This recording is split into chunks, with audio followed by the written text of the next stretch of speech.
Dans un petit village côtier nommé Kpetu, les anciens racontaient depuis toujours qu'au fond de la mer vivaient des êtres mystérieux. Les mamiwata, mi-femmes, mi-poissons, capables de bénir ou de détruire selon le cœur de l'humain qui les rencontre. Mais plus personne n'y croyait vraiment, sauf un homme Kofi, le pêcheur au grand cœur. Kofi était un pêcheur simple et généreux qui vivait dans le village de Kpetu. Tout le monde le connaissait pour sa gentillesse. Il aidait toujours les autres, même s'il n'avait pas grand-chose. Par exemple, il partageait son poisson avec les familles qui avaient faim ou réparait les filets des voisins sans rien demander en retour. Mais Kofi était aussi très pauvre. Sa petite maison en bois était vieille et usée, avec un toit qui fuyait quand il pleuvait fort. Il n'avait pas d'enfant, et sa femme était morte il y a quelques années d'une maladie que personne n'avait pu soigner. Depuis ce jour, Kofi vivait seul. Il se levait tôt chaque matin pour aller pêcher en mer avec son vieux bateau. La mer était sa vie, son ami et sa source de nourriture. Le soir, quand le soleil se couchait, Kofi s'asseyait sur la plage. Il regardait les vagues qui venaient et repartaient, comme si elle emportait ses soucis. Il pensait beaucoup à sa femme. Il se demandait pourquoi la vie était si dure pour les gens bons comme lui. Pourquoi il n'avait pas plus de chance. Pourquoi il se sentait si vide à l'intérieur. La mer semblait l'écouter sans juger. Elle était immense et mystérieuse, pleine de secrets. Kofi respectait la mer plus que tout. Il ne jetait jamais de déchets dedans, il priait avant de partir pêcher, et il remerciait toujours pour ce qu'elle lui donnait, même si c'était peu. Au village, les gens disaient souvent « Kofi respecte la mer, et la mer finira par le remercier ». C'était une phrase que les anciens répétaient. Ils croyaient que la mer avait une âme, qu'elle récompensait ceux qui la traitaient bien. Mais pour Kofi, ce n'était pas juste une croyance. C'était une façon de vivre. Il n'était pas riche en argent, mais il était riche en cœur. Il souriait aux enfants qui jouaient sur la plage, il aidait les vieux à porter leurs paniers, et il ne se plaignait jamais de sa pauvreté. Pourtant, au fond de lui, il cherchait un sens à tout ça. Pourquoi continuer à pêcher tous les jours si c'était pour rester seul? Pourquoi la vie lui avait enlevé sa femme sans lui laisser de joie? Kofi n'était pas un homme fort comme les autres pêcheurs. Il était mince, avec des mains calleuses à force de tirer les filets.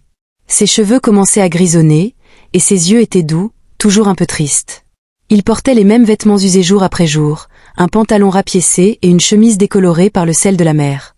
Mais ce qui le rendait spécial, c'était son grand cœur. Il donnait sans attendre en retour. Par exemple, une fois, il avait trouvé un oiseau blessé sur la plage. Au lieu de le laisser, il l'avait ramené chez lui, soigné avec des herbes, et nourri jusqu'à ce qu'il puisse voler à nouveau. Les villageois disaient que Kofi avait un don pour prendre soin des choses fragiles. La nuit, quand il rentrait de la pêche, Kofi allumait une petite lampe à huile dans sa maison. Il mangeait un peu de poisson grillé et du manioc, puis il s'allongeait sur son lit dur. Avant de dormir, il regardait par la fenêtre vers la mer noire et scintillante sous la lune. Il murmurait parfois des mots à sa femme disparue, comme si elle pouvait l'entendre. « Un jour, je te rejoindrai », disait-il doucement. Mais en attendant, il continuait sa vie routine. Pêcher, aider, regarder la mer. C'était tout ce qu'il avait. Et pourtant, cette gentillesse était comme une lumière dans l'obscurité de sa pauvreté. Les enfants l'aimaient bien, car il leur racontait des histoires sur les poissons et les vagues. Les femmes du village le plaignaient, mais l'admiraient en secret. Kofi ne savait pas que sa vie allait bientôt changer. Il ne savait pas que sa bonté allait attirer quelque chose de magique et de dangereux. Pour l'instant, il était juste Kofi, le pêcheur au grand cœur, qui attendait un signe de la mer. Au village, on disait aussi que Kofi était béni par les ancêtres à cause de sa pureté. Il ne mentait jamais, ne volait jamais, et pardonnait facilement. Une fois, un voisin l'avait accusé à tort d'avoir abîmé son bateau, mais Kofi n'avait pas crié. Il avait juste réparé le bateau lui-même. Cela montrait son caractère. Sa pauvreté venait du fait qu'il donnait trop. Il vendait son poisson à bas prix pour que tout le monde puisse manger. Il n'avait pas d'économie, pas de famille pour l'aider. Mais cela ne le rendait pas amer. Au contraire, il trouvait de la paix dans sa simplicité. La mer était son seul trésor. Et un jour, elle allait lui offrir plus qu'il n'imaginait. Kofi passait aussi du temps à réparer son bateau seul. C'était un vieux canot en bois qui prenait l'eau parfois. Il le calfeutrait avec des chiffons et de la résine. Cela lui prenait des heures, mais il le faisait avec amour. Pour lui, le bateau était comme un ami fidèle. Sans lui, pas de pêche, pas de vie. Les autres pêcheurs avaient des bateaux plus grands, avec des moteurs, mais Kofi préférait ramer.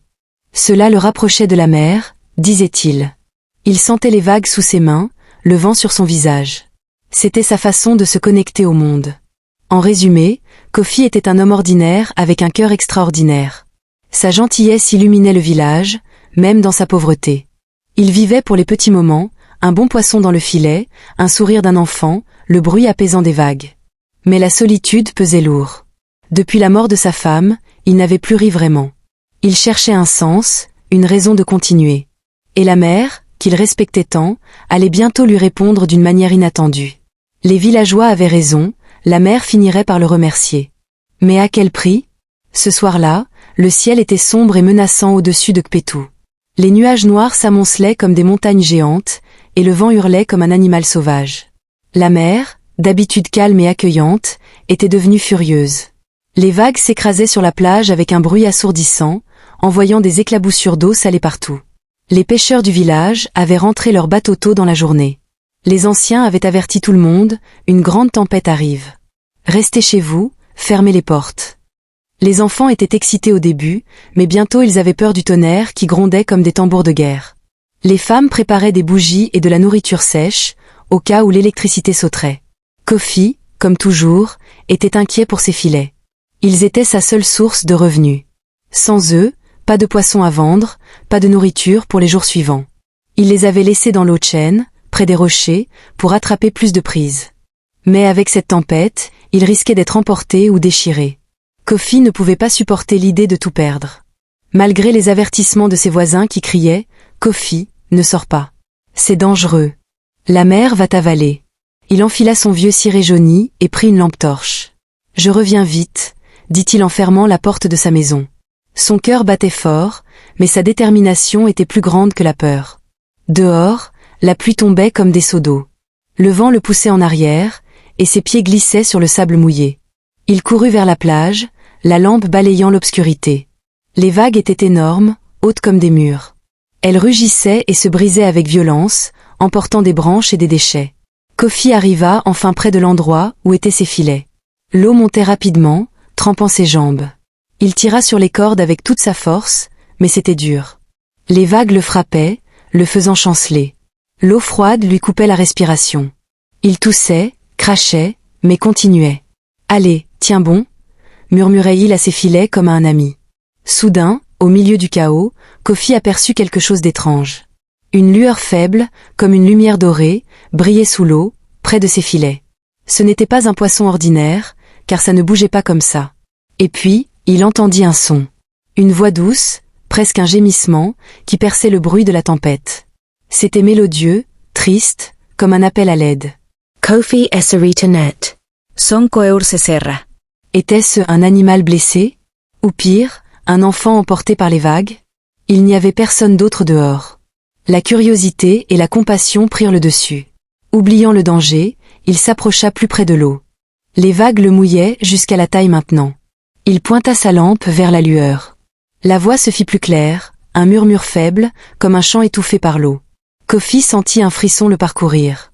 Ce n'était pas humain, mais ça touchait son âme.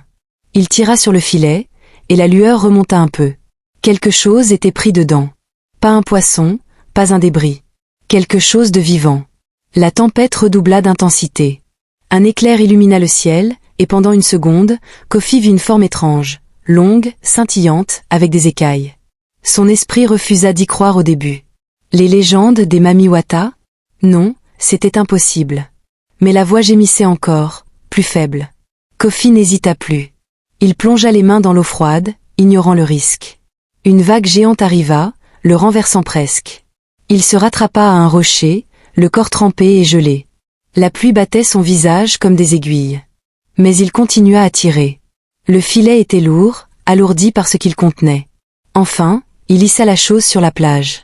La lueur s'éteignit un peu, mais la voix était là, faible. Kofi Hail Tate, Epwis. La tempête faisait rage autour de lui, mais il se concentrait sur cette découverte. Que était-ce? Pourquoi brillait-elle? Et cette voix? Elle semblait appeler son nom, ou peut-être son aide. Les villageois, de leurs fenêtres, virent une silhouette lutter contre les éléments. C'est Kofi.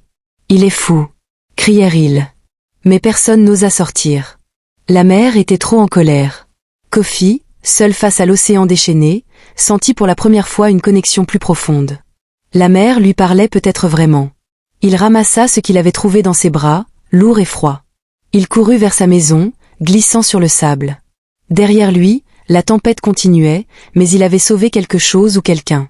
Ce soir-là marqua le début d'une aventure que personne n'aurait pu imaginer. La gentillesse de Kofi l'avait poussé dans le danger, et maintenant, il portait un mystère chez lui. La plage était dévastée, algues partout, bois flottés, filets déchirés des autres. Mais Kofi n'y prêta pas attention. Son esprit était fixé sur la lueur et la voix.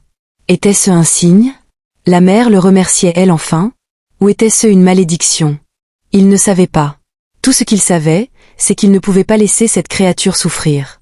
La tempête hurlait encore quand il claqua la porte de sa maison, protégeant son secret du monde extérieur. Kofi rentra chez lui en courant, trempé jusqu'aux os, les bras chargés de son fardeau mystérieux. La tempête battait contre sa petite maison en bois, faisant trembler les murs. Il posa délicatement ce qu'il avait trouvé sur le sol de terre battue. C'était enveloppé dans le filet mouillé, et une faible lueur en émanait encore. Kofi alluma une lampe à huile pour mieux voir. Son cœur battait la chamade. Qu'avait-il ramené de la mer? Un poisson géant? Un trésor? Non, c'était vivant. Il défit doucement les cordes du filet, les mains tremblantes à cause du froid et de l'excitation. Enfin, la créature apparut. Kofi recula d'un pas, bouche bée. C'était une sirène. Mi-femme, mi-poisson, exactement comme dans les légendes des anciens. La partie supérieure était celle d'une belle femme, peau pâle et lisse, cheveux longs et verts comme les algues, visage fin avec des lèvres roses. Mais en dessous de la taille, c'était une queue écailleuse, brillante de couleur bleue et dorée, comme un poisson exotique. Elle était blessée, une entaille profonde sur la queue, du sang mélangé à de l'eau de mer. Elle était inconsciente, les yeux fermés, la poitrine se soulevant faiblement. Elle respirait difficilement, comme si l'air de la terre était trop sec pour elle. Kofi n'en croyait pas ses yeux. Les Mami Wata existaient vraiment. Lui qui avait toujours respecté la mer, voilà qu'elle lui envoyait une de ses filles. Mais au lieu de la joie, il sentit de la tristesse. Elle semblait si fragile, comme une enfant abandonnée sur la plage. Ses écailles perdaient leur éclat, ternies par la douleur. Un gémissement faible sortit de sa gorge, le même que celui entendu dans la tempête. Kofi sentit les larmes monter. Comment une créature si magnifique pouvait souffrir autant? Sans hésiter une seconde, il agit. Il prit une couverture usée et l'enroula autour d'elle pour la réchauffer. L'air de la nuit était froid, et elle tremblait. Il courut chercher de l'eau douce dans un seau. Pas l'eau de mer, qui aurait brûlé ses plaies, mais de l'eau de pluie collectée. Il en versa doucement sur sa queue pour nettoyer la blessure. Le sang coula, rose et dilué. Kofi grimaça en voyant la profondeur de la coupure, probablement causée par le filet ou un rocher dans la tempête. Il n'avait pas de médicaments modernes, juste des herbes que sa femme utilisait autrefois. Il mâcha des feuilles de guérir-tout, une plante locale, et en fit une pâte qu'il appliqua sur la plaie. « Tiens bon, petite » murmura-t-il doucement, comme à un animal blessé. La sirène bougea légèrement, mais ne se réveilla pas. Kofi la souleva avec précaution. Elle était lourde à cause de la queue, et la posa sur son lit, le seul meuble confortable de la maison. Il sacrifia sa propre couverture chaude pour elle. Puis, il ferma toutes les fenêtres avec des planches, pour que personne ne voie à l'intérieur. Le village était curieux, et si on découvrait ça, les ennuis commenceraient. Il barra même la porte. Dehors, la tempête s'apaisait un peu, mais le vent soufflait encore. Kofi s'assit par terre à côté du lit, épuisé mais vigilant. Il veilla toute la nuit, changeant la pâte d'herbe, humidifiant un chiffon pour son front. Pourquoi faisait-il tout ça? Par gentillesse pure. Kofi avait toujours eu ce cœur tendre. Il se rappelait l'oiseau blessé qu'il avait soigné, ou les chiots abandonnés qu'il avait nourris. Mais ça, c'était différent. C'était magique, sacré. Et pourtant, elle souffrait comme n'importe quelle créature vivante. Il ne pensait pas à la richesse qu'elle pourrait apporter, ou à la gloire. Non, juste à la sauver. Tu vas guérir, lui dit-il à voix basse, même si elle ne l'entendait pas. Ses mains calleuses caressaient doucement ses cheveux mouillés. Elle était magnifique, yeux clos bordés de longs cils, peau qui semblait luire faiblement. Mais sa souffrance la rendait humaine, vulnérable. Au petit matin, la tempête était passée. Le soleil filtrait à travers les fissures. La sirène respirait mieux, mais toujours inconsciente. Kofi n'avait pas dormi. Il prépara une bouillie de poisson séché dilué dans l'eau, au cas où elle se réveillerait affamée. Il sacrifia ses réserves pour elle. Pas de pêche aujourd'hui, pas de vente au marché. Mais ça n'avait pas d'importance. Cette découverte bouleversait tout. Kofi se sentait responsable. La mère la lui avait confiée. Était-ce un test? Une bénédiction? Il ne savait pas. Mais une chose était sûre, il ne la laisserait pas mourir. Il pensa aux légendes. Les Mami Wata pouvaient être dangereuses, disaient les anciens. Elles attiraient les hommes pour les noyer ou les rendre fous. Mais celle-ci semblait innocente, perdue. Peut-être était-elle jeune, inexpérimentée. Kofi secoua la tête. Peu importe. Il l'avait trouvée, il la sauverait.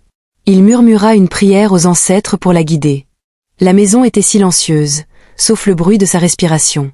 Kofi resta là, gardant son secret. Le village se réveillait dehors, ignorant tout. Mais pour Kofi, le monde avait changé. Cette créature entre la vie et la mort bouleversait son cœur solitaire. Il ne savait pas encore son nom, ni ce qui allait arriver. Mais il était prêt à tout pour la protéger. La blessure saignait moins maintenant. Kofi banda la queue avec un tissu propre. Elle bougea un peu dans son sommeil, un soupir échappant de ses lèvres. Kofi sourit pour la première fois depuis longtemps. C'était bouleversant, sauver une légende vivante. Sa gentillesse l'avait mené là, et il ne regrettait rien point quand la sirène se réveilla enfin, ce fut avec un sursaut de peur. Ses yeux s'ouvrirent grands, d'un bleu profond comme l'océan. Elle regarda autour d'elle, paniquée.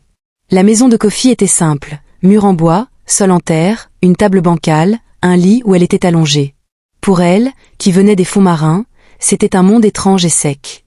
L'air était lourd, sans l'humidité salée de la mer. Elle essaya de bouger sa queue, mais la douleur la fit gémir. Elle se recroquevilla, les mains sur la blessure, prête à se défendre. « Non, ne me touche pas », semblait dire ses yeux effrayés. Kofi, assis dans un coin, leva les mains doucement. « Calme-toi, je ne te veux pas de mal », dit-il d'une voix basse et apaisante, comme on parle à un oiseau fragile pris au piège. Il ne bougeait pas vite pour ne pas l'effrayer. La sirène, qu'il appellerait plus tard Naëla, le fixa. Elle ne comprenait pas ses mots au début, mais sentait sa gentillesse. Kofi prit un bol d'eau et le posa près d'elle, sans s'approcher trop. « Bois, si tu as soif. » Elle hésita, puis but un peu, ses lèvres tremblantes. Peu à peu, la peur diminua. Elle vit qu'il n'avait pas d'armes, juste des yeux doux et fatigués. Pour la nourrir, Kofi utilisa ses dernières provisions. Il n'avait plus grand-chose, du poisson séché, des bananes, un peu de manioc. Il pila le poisson dans l'eau pour en faire une soupe liquide, facile à avaler pour elle qui n'avait pas l'habitude de manger sur terre. « Mange, ça te donnera des forces », dit-il en lui tendant une cuillère. Elle goûta prudemment, puis mangea plus. Kofi jeûna ce jour-là pour lui laisser plus. Il sacrifia aussi des jours de pêche. Au lieu d'aller en mer, il resta chez lui pour la veiller. Le village remarquerait bientôt, mais tant pis. Sa santé passait avant tout. Pour la cacher, Kofi ferma toutes ses fenêtres avec des planches clouées. Il tira des rideaux épais faits de vieux tissus. La porte restait verrouillée. Il sortit seulement la nuit pour chercher de l'eau ou des herbes. Naëla, elle se présenta enfin par un geste, pointant sa poitrine, apprenez vite. Elle comprenait quelques mots simples. Kofi lui montrait des objets, eau, nourriture, lit. Elle hochait la tête, imitait. Elle était entre deux mondes. Son corps avait besoin d'eau salée pour sa queue, mais l'air pour respirer comme une humaine. Kofi remplit une bassine d'eau de mer qu'il alla chercher discrètement sur la plage. Il y trempait sa queue plusieurs fois par jour pour qu'elle ne sèche pas. Les écailles redevenaient brillantes. Naëla avait peur des bruits humains, un chien qui aboie, des voix au loin. Elle se cachait sous la couverture. Kofi la rassurait, personne ne viendra. Tu es en sécurité ici. Il lui parlait des heures, de sa vie, de sa femme morte, de la mère qu'il aimait. Elle écoutait, les yeux curieux. Parfois, elle touchait sa main, sentant la chaleur humaine. C'était nouveau pour elle. Dans la mer, les Mami Wata vivaient en communauté, mais isolées des hommes. Elle était jeune, curieuse, mais blessée non seulement au corps, mais à l'âme d'être loin de chez elle. Kofi changea ses bandages tous les jours, appliquant plus d'herbe. La playa guérissait lentement. Il massa doucement sa queue pour soulager la douleur. Naëla grimaçait, mais faisait confiance. Pour l'amuser, Kofi dessina des poissons sur le sol avec un bâton. Elle rit, un son comme des bulles qui éclatent. C'était la première fois qu'il entendait son rire. Il sacrifia son sommeil pour veiller la nuit, au cas où elle aurait mal. Il n'avait plus d'argent, plus de nourriture en réserve, mais ça valait le coup. Voir ses forces revenir était une récompense. Naëla essayait de marcher un peu, mais sa queue la gênait sur terre. Kofi la soutint, comme un père avec un enfant. Elle était lourde, mais il était patient. Un jour, tu retourneras à la mer, disait-il, mais au fond, il ne voulait pas. Elle comblait sa solitude. Pour la première fois, sa maison n'était plus vide. Il partageait ses repas, même s'ils étaient maigres. Il lui chanta une vieille berceuse de son village. Elle ferma les yeux, apaisée. Mais Naëla était partagée. Elle aimait cette gentillesse, mais sentait l'appel de la mer. L'air sec irritait sa peau. Elle avait besoin des courants, des coraux, de sa famille. Kofi le voyait dans ses yeux tristes quand elle regardait par une fente. Il renforça les caches. Pas encore, attends d'être guéri. Il jouait avec elle, il lui montrait des coquillages, elle les faisait briller d'une lumière magique faible. C'était fascinant. Kofi apprenait sur son monde, gestes pour les poissons, les profondeurs. Elle dessinait des vagues dans l'air. Les jours passaient ainsi, en secret. Kofi maigrissait, mais son cœur s'ouvrait. Naëla n'avait plus peur. Elle touchait son visage, curieuse de ses rides. Il lui donna un nom humain pour s'amuser, Naëla, qui signifie « cadeau » dans une langue ancienne. Elle accepta. Pour la sauver complètement, Kofi alla même voler du sel chez un voisin pour l'eau de la bassine, un acte rare pour lui qui ne volait jamais. Il se sentait coupable, mais nécessaire. Cette créature entre deux mondes changeait Kofi. Il n'était plus juste un pêcheur solitaire. Il était un protecteur. Naëla guérissait, mais le lien grandissait. Pourtant, le monde extérieur approchait. Kofi fermait tout, mais pour combien de temps? Il sacrifiait tout, travail, santé, liberté. Pour elle. Parce qu'elle était fragile, perdue, et qu'il savait ce que c'était d'être seul. Les jours se transformèrent en semaines dans la petite maison cachée de Kofi. Naëla retrouvait ses forces peu à peu. La blessure sur sa queue cicatrisait, bien grâce aux soins attentionnés. Ses écailles brillaient à nouveau, et elle pouvait bouger plus facilement. Kofi continuait à tremper sa queue dans l'eau salée tous les jours, et il avait même fabriqué une bassine plus grande avec des planches récupérées. Naëla mangeait mieux maintenant. Kofi pêchait la nuit en secret pour ramener du poisson frais, qu'il cuisinait en soupe. Il partageait tout, même si ça signifiait moins pour lui. Un soir, Naëla commença à chanter. C'était doux, comme le murmure des vagues sur du sable fin. Sa voix était magique, capable d'apaiser n'importe quelle douleur. Kofi s'assit par terre, écoutant. Pour la première fois depuis la mort de sa femme, il sentit la paix envahir son cœur. Les notes flottaient dans l'air, chassant les souvenirs tristes. Il ferma les yeux, une larme coulant sur sa joue. Naëla arrêta, inquiète, et toucha son bras. Il sourit, continue, c'est beau. Elle chanta plus, et il guérit un peu à l'intérieur. Une amitié inattendue naquit. Kofi parlait beaucoup. Il racontait sa vie, comment il avait rencontré sa femme sur la plage, leur rire, sa maladie soudaine. « Elle me manque tous les jours », disait-il. Naëla écoutait sans interrompre, ses yeux bleus pleins de compréhension.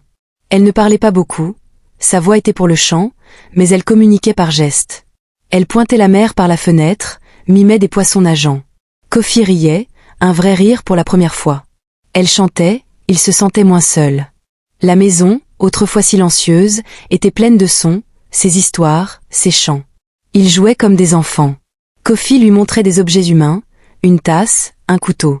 Naëla les touchait, curieuse, puis faisait briller ses écailles pour l'amuser. Une fois, elle transforma une goutte d'eau en petite bulle irisée qui flotta dans l'air. Kofi applauded, Emma Vale. En retour, il lui apprit à tresser des cordes avec des fibres de palmier. Elle essayait, maladroite sur terre, mais riait de ses erreurs. Kofi la soutenait pour qu'elle marche un peu, sa queue traînant. C'était fatigant pour elle, mais elle progressait. Naëla partageait son monde aussi. Par des dessins sur le sol avec un bâton, elle montrait des coraux colorés, des bancs de poissons, des grottes sous-marines. Kofi imaginate, fascine. C'est beau là-bas? Demandait-il. Elle hochait la tête, mais avec une pointe de tristesse. Elle manquait sa famille, les courants chauds. Pourtant, ici, avec Kofi, elle se sentait en sécurité. Il ne la traitait pas comme une curiosité, mais comme une amie. Il la peignait doucement, démêlant ses cheveux verts avec ses doigts. Elle fermait les yeux, confiante. Pour la première fois, Kofi ne regardait plus la mer avec mélancolie le soir. Il avait Naëla. Ils mangeaient ensemble, lui du manioc, elle du poisson cru qu'elle préférait. Il lui racontait des blagues du village, elle répondait par un chant joyeux. La solitude qui le rongeait s'effaçait. Naëla guérissait son cœur brisé sans le savoir. Ses chants apaisaient ses cauchemars sur sa femme. Il dormait mieux, rêvant d'océans paisibles. Mais Naïla chantait parfois des mélodies tristes. Pensant à la mer, Kofi le remarquait et changeait de sujet. « Regarde, je t'ai ramené un coquillage », disait-il. Elle souriait, mais ses yeux disaient qu'elle était partagée. L'amitié grandissait, pure et innocente. Kofi sacrifiait encore, il n'allait plus au village, évitait les voisins. Il inventait des excuses s'il sortait. Naïla se cachait sous le lit si on frappait à la porte. Un jour, elle chanta un air qui fit pousser une petite fleur dans la terre du sol. Kofi fut bouche bée. Magique. Elle rit, fière. Il lui donna un collier fait de coquilles en retour. Elle le porta autour du cou. Ils passaient des heures ainsi, parler, chanter, écouter. Kofi se sentait très libre. Naïla n'était plus une étrangère, elle était une amie précieuse. Elle l'écoutait parler de ses peurs, de sa pauvreté, sans juger. En retour, ses chants guérissaient ses blessures invisibles. Pourtant, cette amitié était fragile. Naïla savait qu'elle ne pouvait pas rester éternellement. Sa queue avait besoin de nager librement. Kofi le sentait, mais refusait d'y penser. « Reste encore un peu », disait-il. Elle hochait la tête, mais chantait moins joyeusement. Les jours étaient doux, remplis de complicité. Kofi préparait des repas spéciaux avec ce qu'il trouvait, fruits volés dans les arbres voisins. Naïla mangeait, puis chantait pour le remercier. Cette connexion inattendue changeait tout. Kofi n'était plus seul, il avait quelqu'un qui comptait sur lui. Naïla découvrait la gentillesse humaine, loin des légendes sombres. Elle touchait son cœur quand il était triste, mimait un câlin. Il la serrait doucement. C'était platonique, pur. Mais le monde extérieur grandissait en rumeurs. Pour l'instant, dans leur bulle, l'amitié fleurissait. Kofi guérissait, Naïla aussi. Parler et chanter liaient leur monde. Un soir, sous la lune filtrant par une fente, Naïla chanta longuement. Kofi pleura de joie. « Merci d'être là », murmura-t-il. Elle posa sa tête sur son épaule. L'amitié inattendue était un cadeau de la mer. Mais les cadeaux ont parfois un prix point à village de Kpetu, les jours sans voir Kofi pêcher inquiétaient les habitants. D'habitude, il était le premier sur la plage au lever du soleil, son bateau glissant sur les vagues. Mais maintenant, sa maison restait fermée, les fenêtres bouchées par des planches. Les voisins passaient devant, intrigués. « Kofi est malade ?» demandaient les femmes au marché. Les enfants essayaient de regarder par les fissures, mais rien. Une fois, un vieux pêcheur frappa à sa porte pour emprunter un outil. Kofi ouvrit juste un peu, le visage pâle, et dit « Pas maintenant, je suis fatigué ». Il referma vite. Cela alimenta les curiosités. Très vite, les rumeurs naquirent comme des mauvaises herbes. Au début, c'était innocent, Kofi a trouvé un trésor dans la tempête et le cache, disaient les hommes en buvant du palmier. Puis, ça devint plus sombre.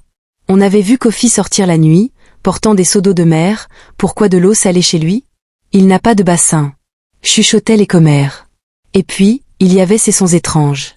Certains soirs, quand le vent était calme, on entendait une voix mélodieuse venant de sa maison. Pas humaine, pas tout à fait. Comme un chant lointain, beau mais inquiétant. C'est une femme? Kofi a une amante secrète? Riaient certains. Mais les anciens fronçaient les sourcils, non, ça ressemble au chant des Mamiwata. La curiosité grandissait comme une marée montante. Les enfants jouaient à espionner, se cachant derrière les buissons près de la maison de Kofi. Un garçon jura avoir vu une lueur verte par une fente. Il a une lampe magique, raconta-t-il. Les parents haussaient les épaules, mais en parlaient entre eux. Au marché, les vendeuses de poissons cancanaient, Kofi ne vend plus rien. Il doit avoir des réserves cachées. Ou pire, il trafique avec la mer. Les pêcheurs, jaloux de sa gentillesse habituelle, inventaient des histoires. Il a attrapé un gros poisson et le garde pour le vendre cher en ville. Mais ça n'expliquait pas les chants. Les anciens se réunirent sous l'arbre à palabres, le grand baobab du village. « Souvenez-vous des légendes », dit le plus vieux, le visage ridé comme une carte ancienne. Les Mamiwata attirent les hommes bons. Kofi respecte la mer depuis toujours. Peut-être qu'elle l'a récompensé, ou piégé. Les autres hochèrent la tête. Ils racontaient des histoires d'hommes disparus après avoir entendu des chants. La peur se mêla à la curiosité. Les mères interdisaient aux enfants d'approcher la maison de Kofi. « Il est maudit maintenant », disait-elle. Pourtant, certains défendaient Kofi. Une vieille femme qu'il avait vu aider tout le monde, c'est un bonhomme. S'il cache quelque chose, c'est pour une bonne raison. Mais les rumeurs prenaient le dessus. On disait qu'il ne dormait plus, qu'il maigrissait. 17. Des adolescents osèrent une nuit jeter des pierres sur son toit pour voir sa réaction. Kofi sortit furieux, chose rare pour lui, et cria « Laissez-moi tranquille ». Cela confirma les soupçons. Il cache définitivement quelque chose. Peut-être une créature de la mer. La curiosité devint obsession. Des groupes se formaient pour surveiller. Un homme prétendit avoir entendu un splash dans la maison, comme de l'eau remuée. Il a un bassin de danse. Avec quoi? Un monstre? Les rumeurs évoluèrent. Kofi a attrapé une mamiwata dans son filet pendant la tempête. Elle est blessée, il la soigne. Mais ces esprits sont dangereux. Ils apportent la malchance au village. Les pêcheurs remarquèrent moins de poissons ces jours-là. C'est à cause de lui. Il a offensé la mer. Accusait-il. Les enfants inventaient des jeux, allons voler le secret de Kofi. Mais les adultes les arrêtaient, mi-amusés, mi-effrayés. Au conseil du village, on discuta même d'aller voir le chef. Si c'est une mamiwata, il faut la libérer ou la chasser. Sinon, la tempête reviendra. Les anciens priaient plus, offrant des fruits à la mer pour apaiser les esprits. La gentillesse de Kofi était oubliée, seule la peur restait. Kofi, à l'intérieur, entendait les murmures. Il renforçait les barricades, rassurait Naëla, « Ne t'inquiète pas, ils partiront ». Mais les rumeurs grandissaient. Des lettres anonymes glissaient sous la porte, « Libère ce que tu caches, ou on viendra ». La pression montait. Le village, autrefois paisible, bourdonnait d'excitation et de crainte. Que allait-il se passer si on découvrait? Les rumeurs pouvaient détruire tout. Pourtant, au milieu de ça, quelques-uns doutaient. Kofi n'est pas méchant. S'il a quelque chose, c'est peut-être un cadeau. Mais la majorité croyait au pire. Les chants entendus devinrent preuve, une sirène. Il l'a capturée pour la richesse. La curiosité attirait plus de monde près de la maison. Kofi ne sortait plus. Les provisions diminuaient. Les rumeurs isolaient Kofi, le transformant en mystère vivant. Le village attendait un signe, prête à agir. Naëla sentait grandir en elle un conflit profond. Plus elle restait dans la maison de Kofi, plus elle mettait cet homme gentil en danger. Elle voyait sa fatigue, les cernes sous ses yeux, sa maigreur à force de lui donner toute la nourriture. Les rumeurs du village filtraient à travers les murs, des voix lointaines, des pas près de la porte. Naëla comprenait maintenant quelques mots humains grâce à Kofi. Créature, mer, danger, chuchotait-il. Elle savait que les mamiwata étaient sacrés dans les légendes. Leur monde était séparé de celui des humains pour une raison. Être capturé, même par bonté, ou vu par des mortels pouvait provoquer des catastrophes. Tempête, maladie, malchance sur le village entier. Une nuit, alors que Kofi dormait, Naëla rampa jusqu'à la fenêtre bouchée. Elle écarta une planche et regarda dehors. La mer au loin appelait, ses vagues scintillant sous la lune. Son coeur se serra. Elle manquait les profondeurs, sa famille qui la cherchait sûrement. Les esprits de la mer étaient puissants, ils sentaient quand l'une des leurs était loin. Rester plus longtemps risquait d'attirer leur colère sur Kofi. Elle avait vu des signes, un poisson mort échoué près de la plage, un vent inhabituel. C'était un avertissement.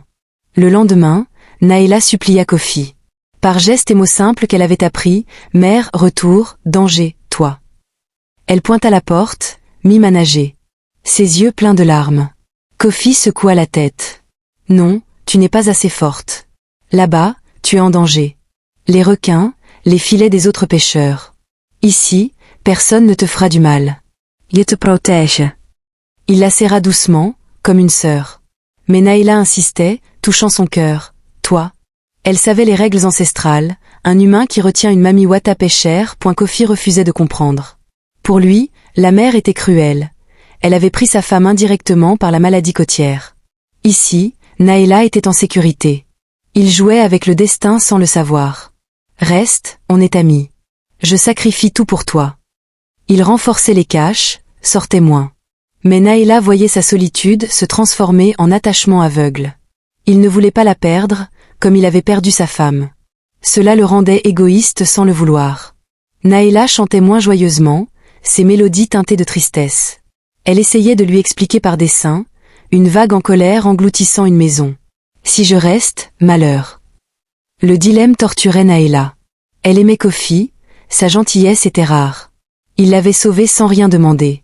Ses histoires la faisaient rêver d'un monde au-dessus de l'eau. Mais son corps souffrait, la queue séchait vite, malgré les bassines. Elle avait besoin de nager librement. Et spirituellement, l'appel des siens grandissait.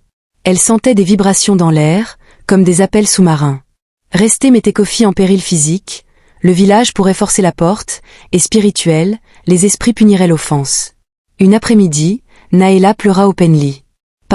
Moi, mère, Kofi s'agenouilla, non, tu es ma famille maintenant. Sans toi, je suis seule à nouveau. Il voulait la protéger, mais c'était de l'amour égoïste. Naëla secoua la tête, mimant une tempête destructrice.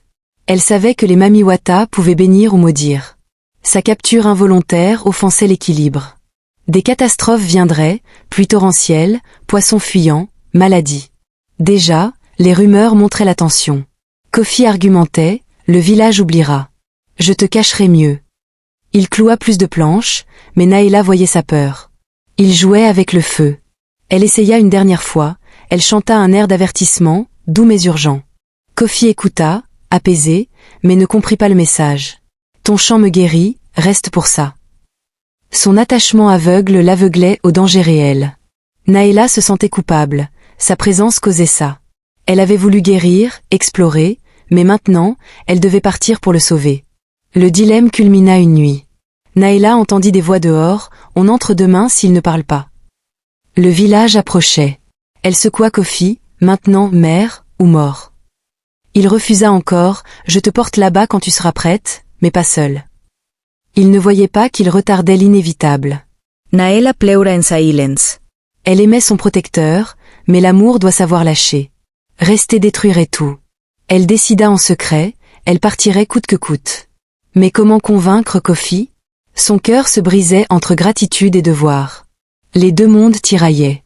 Kofi voulait la garder pour combler son vide, Naëla voulait le sauver en partant. Il jouait avec le destin, ignorant les forces invisibles. Le dilemme grandissait, comme une vague prête à s'écraser point une nuit sombre et silencieuse enveloppa Kpetu. La lune était cachée par des nuages, et la mer murmurait au loin comme un secret. Naëla, seule dans la maison pendant que Kofi dormait profondément, sentit un appel puissant. C'étaient les esprits de la mer qui la cherchaient. Des vibrations dans l'air, comme des ondes sous-marines, traversaient les murs. Sa famille, les autres Mami Wata, s'inquiétaient. Elles envoyaient des signaux ancestraux pour la guider vers Home. Naëla savait qu'elle ne pouvait plus ignorer. Rester mettait tout en péril. Son cœur battait fort, il était temps. Pour répondre, pour leur signaler sa présence et son emplacement, Naëla utilisa un chant interdit.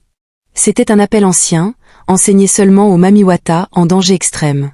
Un mélange de notes hautes et basses, vibrantes comme des échos de grottes sous-marines. Elle se concentra, ferma les yeux, et laissa sortir la mélodie de sa gorge. Le son était beau, envoûtant, mais chargé de pouvoir magique. Il traversait l'air, l'eau, appelant les siens, « Je suis ici, venez me chercher ». Les esprits entendraient, nageraient vers la côte. Mais Naëla connaissait le risque. Ce chant interdit n'était pas pour les oreilles humaines.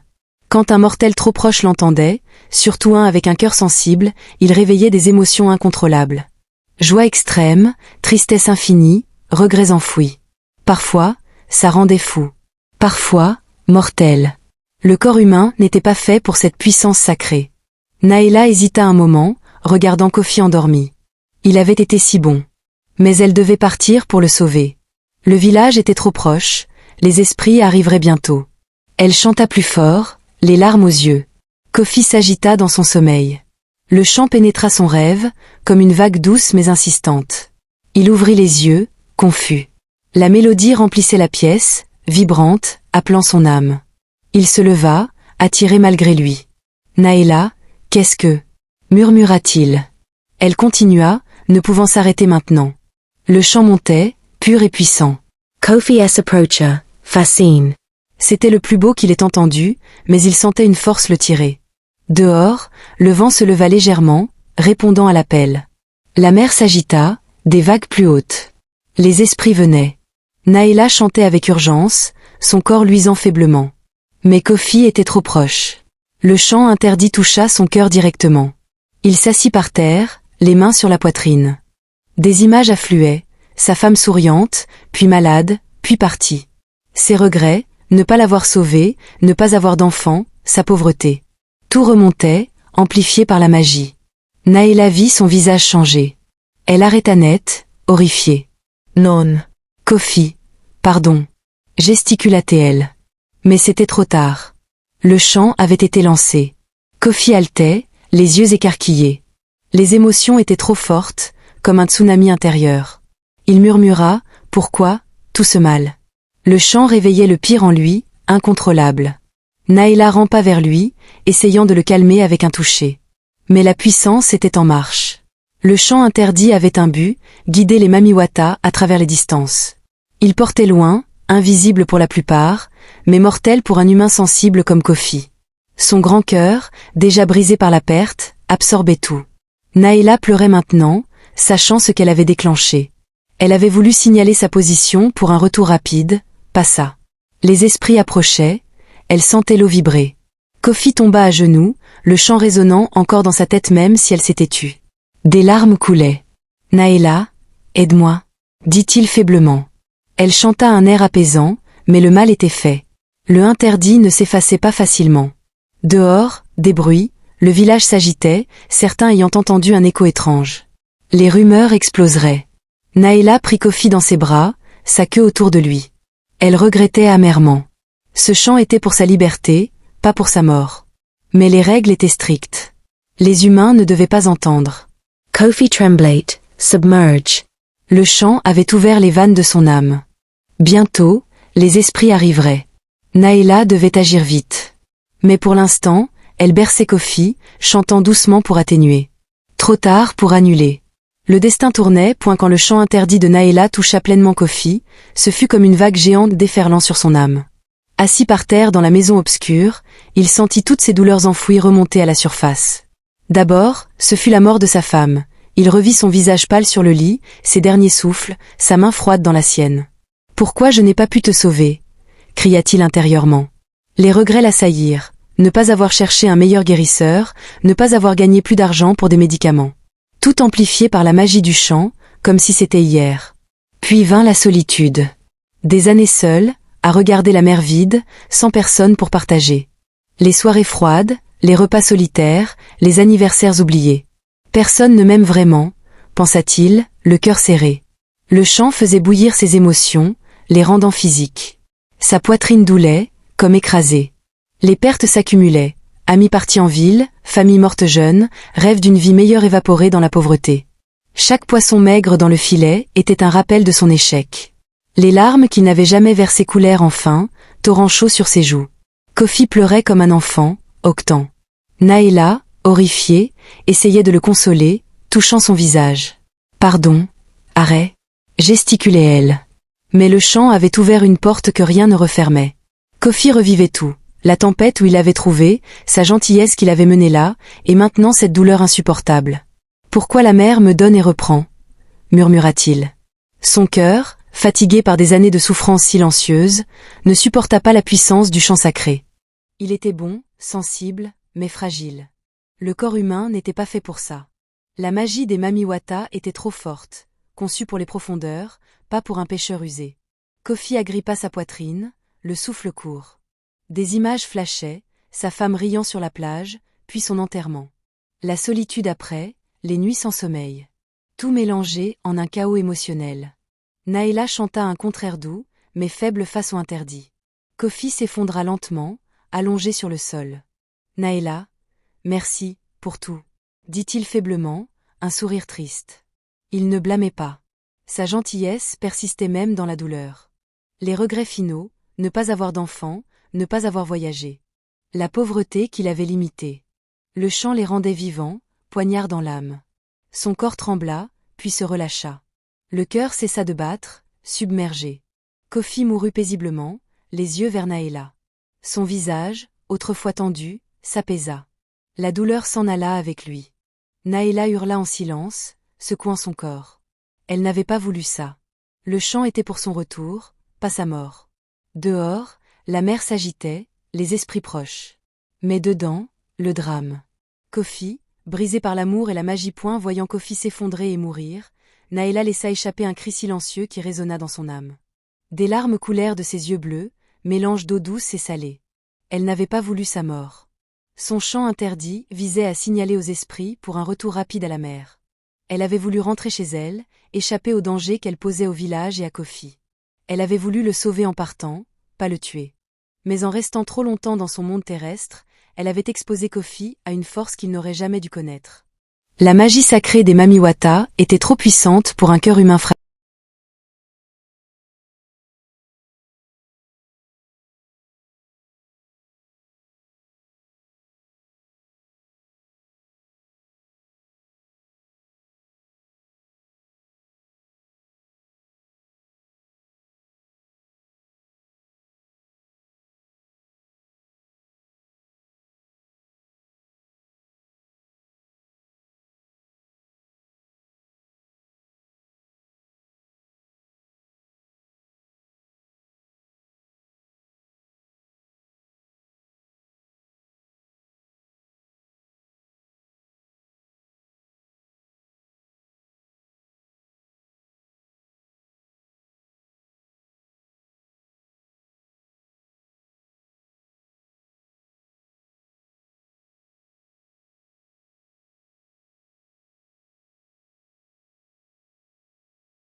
Les vagues l'accueillirent, froides et familières. Des silhouettes émergèrent, ses sœurs Mamiwata, venues la chercher. Elles la portèrent dans l'eau, soignant ses dernières faiblesses. Naëla jeta un regard en arrière vers la maison. Adieu, amie, pensa-t-elle. Avant de plonger profond, elle chanta un air funèbre doux, pour guider l'âme de Kofi vers la paix. Pas interdit cette fois, juste gratitude. Elle avait voulu le sauver, mais l'amour l'avait brisé. Son geste final, le baiser, les mots, étaient sa rédemption. Naëla disparut dans les vagues, le cœur lourd mais libre point le lendemain matin, des voisins curieux forcèrent la porte de Kofi, alarmés par le silence. Ils le trouvèrent sans vie sur son lit, le visage étrangement apaisé, comme endormi après une longue paix. Pas de traces de lutte, juste une sérénité inhabituelle. La maison était vide, fenêtres ouvertes, une bassine d'eau salée renversée. Des dessins étranges sur le sol, des écailles brillantes par terre. Les anciens arrivèrent vite, examinant tout. Les esprits ont repris ce qui leur appartenait, dirent-ils solennellement. Mais ils ont honoré celui qui a aimé sans peur. Regardez son sourire, il est en paix. Le village entier se rassembla. Les rumeurs s'arrêtèrent net, remplacées par le deuil. Kofi, le gentil pêcheur, mort mystérieusement. On enterra son corps près de la plage, face à la mer qu'il aimait. Les anciens racontèrent l'histoire, pièce par pièce. La tempête, la disparition, les chants, la découverte. Preuves accumulées confirmèrent, une Mamiwata. Kofi l'avait sauvé, aimé, et payé de sa vie. Pas de colère, mais une leçon profonde. Depuis ce jour, les enfants du village apprennent plusieurs vérités sages. D'abord, on ne peut pas retenir quelqu'un qui appartient à un autre monde. Kofi avait voulu garder Naëla, mais elle était de la mer forcer l'amour mène à la tristesse. Ensuite, même l'amour sincère doit savoir laisser partir. La gentillesse de Kofi était belle, mais son attachement aveugle l'avait brisée. Il aurait dû la libérer plus tôt. Puis, la gentillesse peut sauver une vie. Kofi avait guéri Naëla. Mais l'attachement aveugle peut en détruire une, comme la sienne. Enfin, certaines rencontres sont un cadeau, même si elles ne durent pas. L'amitié avec Naëla avait redonné joie à Kofi avant la fin. Ces leçons devinrent des contes racontés le soir autour du feu. Les parents disaient aux enfants, « Soyez gentils comme Kofi, mais sages. Respectez les mondes séparés. » Les pêcheurs priaient plus la mer, offrant des fleurs au lieu de filets trop grands. Le village changea, plus de compassion, moins de curiosité malsaine. On aidait les veufs, on partageait le poisson. L'histoire de Kofi inspira. Et lorsque la mer devient calme au coucher du soleil, on dit que Naëla chante encore. Un chant de regret pour la perte de son ami, mais aussi de gratitude pour le pêcheur qu'il a aimé plus que sa propre vie. Les vagues portent sa mélodie douce, apaisante. Les anciens sourient, écoutez, elle veille sur nous. La leçon persiste, amour avec sagesse, gentillesse sans possession. Petou se souvient.